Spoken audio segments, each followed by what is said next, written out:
అందరికీ నమస్కారం అండి. మరొక ముఖ్య విషయం అని చెప్పాలనుకుంటాను. అదేంటంటే పూర్వం పెద్దలు అమావాస్య అయిన తర్వాత నూకాలమ్మ గుడి సంబరాలు ఉన్నాయి. అమావాస్య అయిన తర్వాత మనకు ఉగాది వేడుకలు వస్తాయి. పూర్వం నా చిన్నతనంలో ఉగాది అంటే ప్రతి గ్రామంలో చేసేవారు.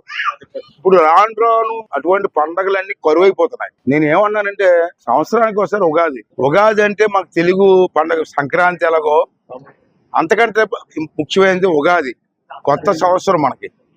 ఆ రోజే మనకి పొలం దున్నుకోవడం, ముహూర్తాలు, ఏరువాక సాగర పాట ఎన్నో వస్తాయి. దాన్ని మనం మర్చిపోయాం.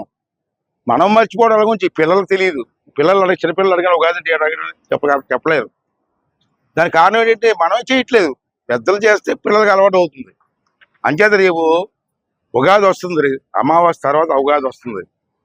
నేను మీ ఛానల్ ద్వారా రాష్ట్రంలో నేను స్పీకర్గా మాట్లాడుతున్నప్పుడు రాష్ట్రంలో ప్రజలందరినీ కోరేది ఏంటంటే మనకు సుమారు 14,000 పంచాయతీలు ఉన్నాయి సుమారుగా రాష్ట్రంలో.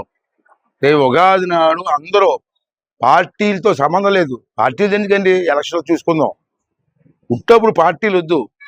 ఉగాది నాడు మాత్రం అన్ని పార్టీల వారు కలిపి ఈ ఊర్లో టీచర్లు ఉంటారు, బ్రాహ్మిన్స్ ఉంటారు, పంతులు ఉంటారు, వేద పండితులు ఉంటారు. వాళ్ళందరూ ఆ రోజుని గుళ్ళో పంచాంగం పెట్టి ఒక అరగంట ఉగాది పూజ చేసి అందరికీ ఉగాది పచ్చడిస్తే ఆ సంవత్సరం అంతా శుభం ఉంటుంది. కానీ చాలా ఊర్లో ఉగాది చేయట్లే.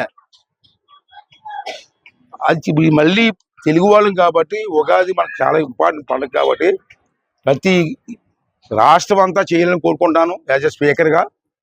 అలాగే నర్సీపట్నం నియోజకవర్గంలో మనకు ఉన్నటువంటి అన్ని గ్రామాల్లో 101 పంచాయతీల్లో కూడా ఉగాది నాడు రామ్కోళ్ళు చేస్తారో ఎక్కడ చేస్తారో తెలియదు. మీ ఊర్లో ఉగాది సంబరాలు జరగాల, ఉగాది పూజ జరగాల, మీ గ్రామానికి శుభం కలగాలని చెప్పి నా కోరిక. దానికి పెద్దలందరూ కూడా ఒకసారి ఆలోచన చేసి అందరూ కలిసి ఆ పండుగ జాగ్రత్త చేస్తే మన పిల్లలకు కూడా ఉగాది అంటే తెలుస్తుంది. లేకపోతే ఉగాది అంటే అడగని తెలియదు. ఉగాదా ఏంటి అంటున్నారు. అంచేత ఆ కార్యక్రమం కూడా చెయ్యాలని చెప్పి మీ ఛానల్ ద్వారా, మీ లోకల్ టీవీలు ఉన్నాయి అన్ని టీవీల్లో చెప్పి తప్పనిసరిగా పెద్దలందరూ కోరుకొని ఉగాది కార్యక్రమం చెయ్యాలని చెప్పి, ఇప్పుడేది ఉగాది జరుగుతుందో సంవత్సరం స్టార్ట్ అవుతుంది, కొత్త సంవత్సరం మనకు స్టార్ట్ అవుతుంది. ఆ రోజు నుంచి మనకు మంచి జరగాలి. అది నా కోరిక. దాన్ని అందరూ కూడా పెద్ద మనసు ఆలోచించి సహకరిస్తారని చెప్పి కోరుకుంటున్నాను. Please subscribe to Leo News for more videos.